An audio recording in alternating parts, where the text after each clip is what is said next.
Shalom, selamat pagi kepada Bapak, Ibu, dan Saudara yang dikasihi oleh Tuhan dimanapun Anda berada pada saat ini. Kita tetap senantiasa menaikkan segala pujian syukur kita kepada Tuhan Yesus, di mana Dia selalu senantiasa menyertai, memelihara, dan memberkati kehidupan kita sampai saat ini. Meskipun dalam kondisi hal yang tidak menyenangkan, tetapi kasih Tuhan selalu senantiasa menyertai dan memelihara hidup kita. Bapak, Ibu, dan Saudara yang dikasihi oleh Tuhan, pada hari ini kita akan membangun persekutuan kita dengan Tuhan melalui ibadah yang kita lakukan di dalam rumah tangga.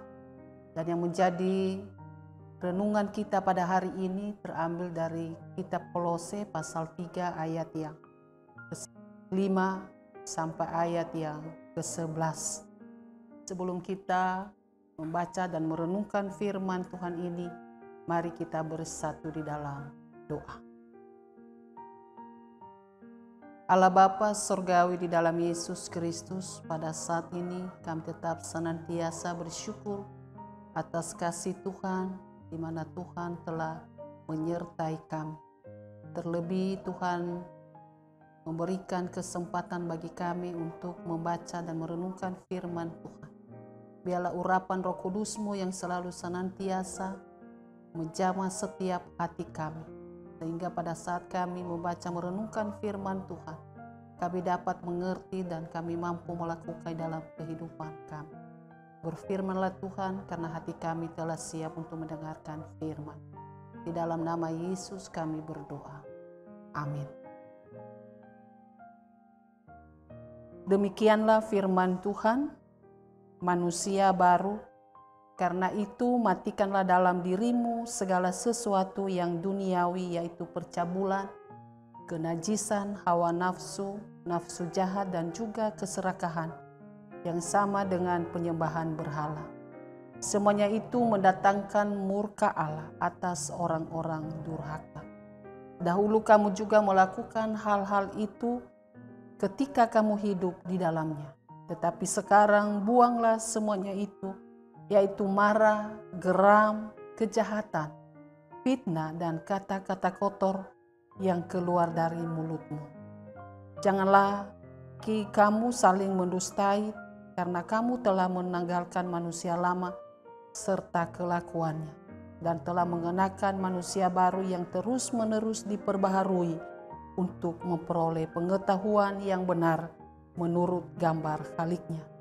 Dan hal ini tiada lagi orang Yunani atau orang Yahudi, orang bersunat atau orang tak bersunat, orang barbar atau orang Skit, budak atau orang merdeka. Tetapi Kristus adalah semua dan di dalam segala sesuatu. Demikianlah firman Tuhan yang menjadi renungan kita pada pagi hari ini. Yang berbahagia adalah mereka yang mendengarkan serta melakukan di dalam kehidupan sehari-hari. Bapak, Ibu, dan Saudara yang dikasihi oleh Tuhan, dalam pandangan umum mengatakan lebih mudah membangun daripada memelihara. Mengapa demikian? Karena membangun adalah langkah awal yang baik, tetapi memelihara sesuatu adalah sudah ada dan terus dilakukan dalam hari ini, dan suatu hal yang sulit dilakukan. Begitu juga dalam kehidupan kerohanian kita. Untuk menjalani kehidupan di dalam mengiring Tuhan, ada banyak godaan-godaan yang membuat kita jatuh ke dalam dosa. Dan bagaimana kita harus bisa menang atas godaan itu.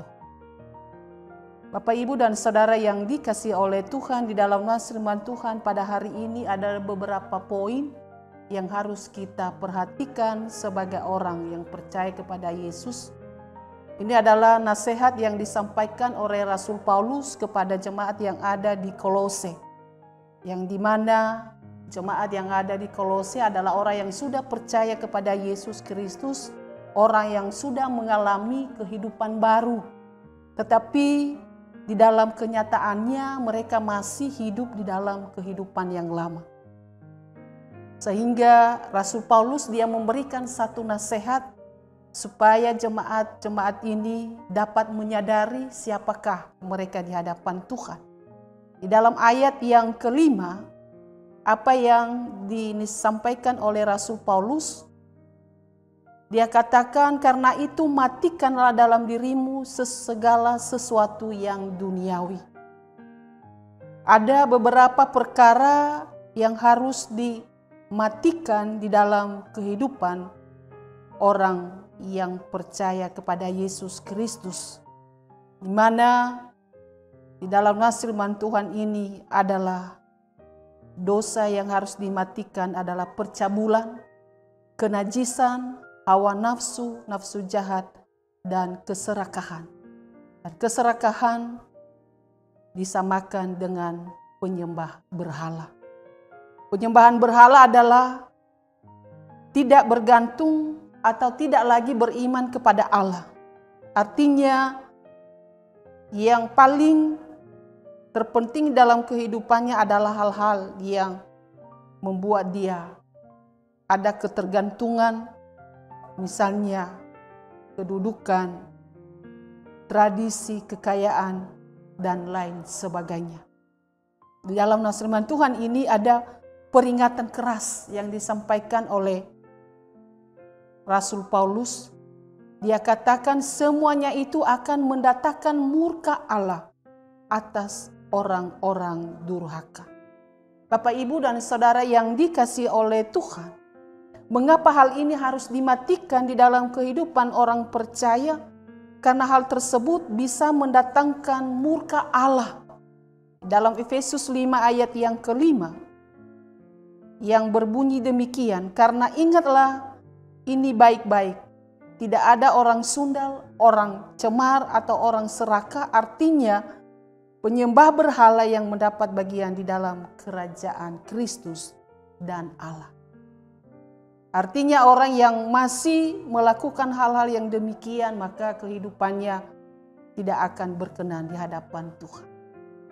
Bapak, Ibu, dan Saudara yang dikasihi oleh Tuhan, yang harus kita buang di dalam kehidupan kita pada saat ini juga adalah di dalam ayat yang ke-8 sampai ayat yang ke-9. Katakan di dalam ayat yang ke-8, tetapi sekarang buanglah semuanya ini, yaitu amarah, geram, kejahatan, fitnah, dan kata-kata kotor yang keluar dari mulutmu. Bapak, Ibu, dan Saudara yang dikasihi oleh Tuhan, buanglah artinya melepaskan sesuatu yang tidak berarti, karena hal itu akan membawa kita kepada kebinasaan. Di dalam Efesus 4 ayat yang ke-22, apa yang harus dibuang di dalam nas firman Tuhan ini adalah amarah, geram, kejahatan, fitnah. Fitnah adalah yang suka menggosipkan seseorang, kata-kata kotor yang tidak membangun, dan juga di antara orang yang percaya tidak ada dusta di antara mereka. Hendaklah kita mengatakan jika itu ya, hendaklah kamu katakan ya. Jika tidak, hendaklah kamu katakan tidak. Apa yang lebih daripada itu berasal dari si jahat. Di dalam Matius 5 ayat yang ke-37. Bapak, Ibu, dan Saudara yang dikasihi oleh Tuhan, poin yang kedua yang harus kita perhatikan di dalam nas firman Tuhan pada hari ini adalah di dalam ayat yang ke-10, di mana Rasul Paulus mengatakan kepada jemaat yang ada di Kolose supaya mereka dapat mengenakan manusia baru yang terus-menerus diperbaharui untuk memperoleh pengetahuan yang benar menurut gambar Khalidnya. Artinya kita harus menerima pembaharuan dan terus-menerus diperbaharui. Ada kesungguhan hati untuk menjadi manusia baru.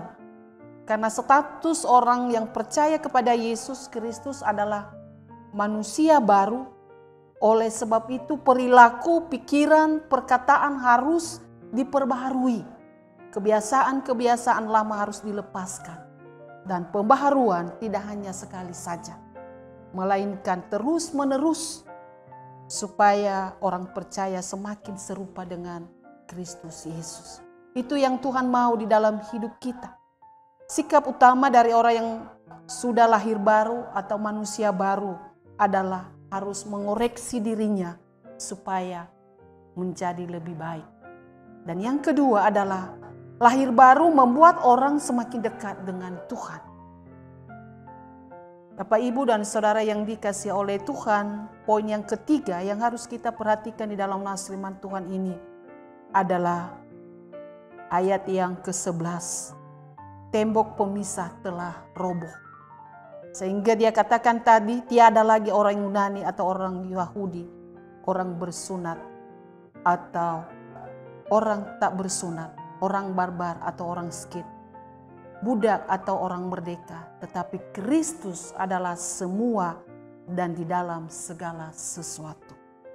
Bapak, Ibu, dan Saudara yang dikasihi oleh Tuhan, melalui kebangkitan Yesus Kristus dari kematian, membawa setiap orang percaya dipersatukan di dalam kasih-Nya yang begitu besar, karena Kristus adalah semua dan di dalam segala sesuatu. Meskipun dalam hidup ini kita memiliki perbedaan, baik itu ras, tradisi, bahasa, dan lain sebagainya. Tetapi kita semua adalah satu di dalam Yesus Kristus sebagai kepala gereja. Bapak, Ibu, dan Saudara yang dikasihi oleh Tuhan, melalui nas firman Tuhan pada hari ini, apa yang menjadi aplikasi dalam hidup kita?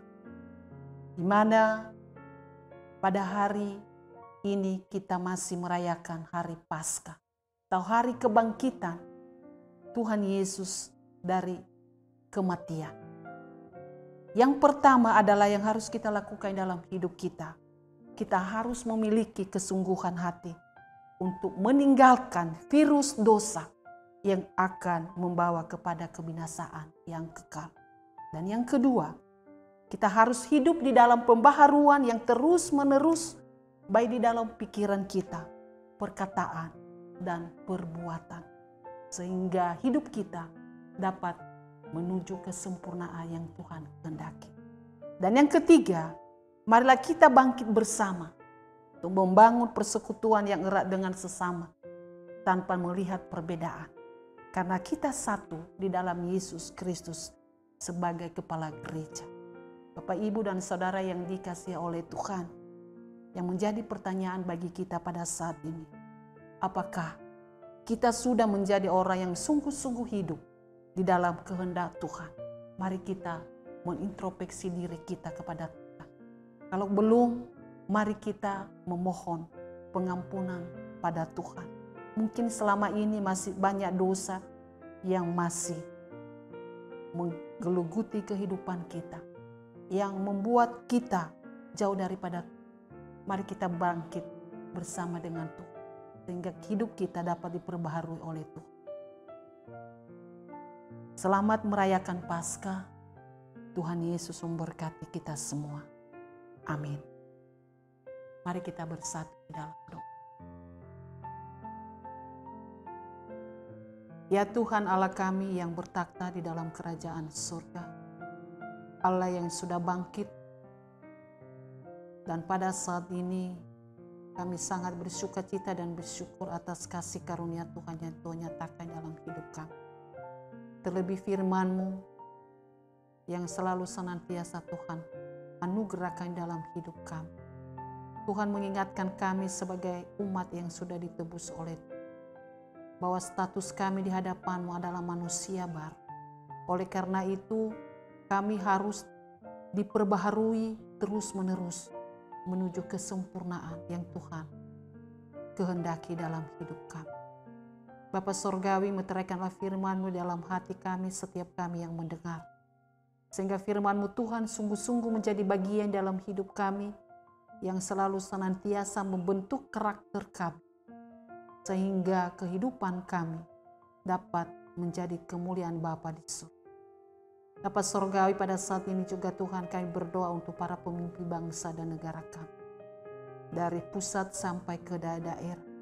Kami mohon penyertaan perlindungan Tuhan. Tuhan yang selalu senantiasa menjaga, menyertai. Tuhan memberikan hikmat dan kalebudi yang bijaksana. Sehingga segala sesuatu tugas dan tanggung jawab yang sudah Tuhan percayakan, mereka mampu melakukan itu semua dengan baik dan menjadi kemuliaan Bapa di surga. Berkati juga para hamba-hamba Tuhan dimanapun mereka melayani pada hari ini. Biarlah urapan Tuhan yang senantiasa Tuhan curahkan dalam kehidupan para hamba-hamba. Pakai mereka Tuhan untuk dapat memberitakan kebenaran firman. Pada saat ini kami berdoa untuk seluruh sidang jemaat Tuhan dimanapun mereka berada pada saat ini. Lebih khusus pada gereja Bethesda, Apakat, Kalawa, Grafirat. Biar Tuhan Yesus juga memberkati mereka satu persatu, keluarga demi keluarga. Tuhan yang selalu senantiasa meneguhkan iman pengharapan mereka kepada Tuhan. Supaya mereka tidak hidup di dalam kekhawatiran, kebimbangan, keraguan. Tapi mereka tetap senantiasa memiliki keyakinan yang teguh untuk tetap senantiasa berpengharapan hanya kepada Yesus yang telah menang, yang sudah mengalahkan maut. Yang pada saat ini duduk di sebelah kanan Allah Bapa untuk menyediakan tempat bagi orang yang percaya kepadamu. Bapa Sorgawi, pada saat ini kami menyerahkan dalam tangan Tuhan untuk setiap anak-anak yang sudah Tuhan titipkan dalam kehidupan rumah tangga, baik yang masih balita, baik juga yang sudah menuntut ilmu. Biar Tuhan Yesus juga memberkati masa depan mereka, berkati masa pertumbuhan. Biarlah roh takut akan Tuhan dalam kehidupan mereka, sehingga mereka semakin hari semakin bertumbuh di dalam kasih Tuhan. Dan pada saat ini kami juga rindu Bapa, biarlah COVID-19 dapat segera berlalu. Dan kami mohon, biarlah Tuhan Yesus yang berperkara, Tuhan bekerja. Tuhan mengasihi kami. Dan Tuhan memberikan pemulihan. Sehingga kami dapat mengalami sukacita. Dan kami tetap senantiasa bergembira di dalam memuji, memuliakan nama Tuhan. Bapa Sorgawi, kami berdoa untuk para dokter, para perawat, para relawan. Tuhan Yesus juga menyertai dan berkati hidup mereka. Tuhan yang selalu senantiasa memberikan kekuatan, kesehatan. Biarlah cinta kasih Tuhan senantiasa dalam hidup mereka, sehingga mereka sungguh-sungguh dapat melayani setiap pasien dengan kasih yang datang daripada Tuhan. Sehingga setiap obat yang mereka berikan kepada pasien itu dapat menjadi alat Tuhan untuk memberikan pemulihan. Bapa Sorgawi, saudara-saudara kami yang mengalami kelemahan tubuh, sakit penyakit, biar Tuhan Yesus juga memberikan pemulihan dan kekuatan yang datang daripada Tuhan. Terlebih keteguhan iman. Pada saat ini juga Tuhan, kami menyerahkan ke dalam tangan Tuhan untuk hari-hari kami ke depan. Karena kami tidak tahu apa yang akan terjadi dalam hidup kami. Kami serahkan seluruh tubuh jiwa kami, segala rencana harapan kami hanya ke dalam tangan Tuhan. Terima kasih Bapa, inilah doa dan seruan kami yang kami mohon di hadapan Tuhan. Janganlah kehendak kami yang terjadi, biarlah kehendak Tuhan yang terjadi di atas segala permohonan kami. Di dalam nama Yesus kami berdoa. Amin.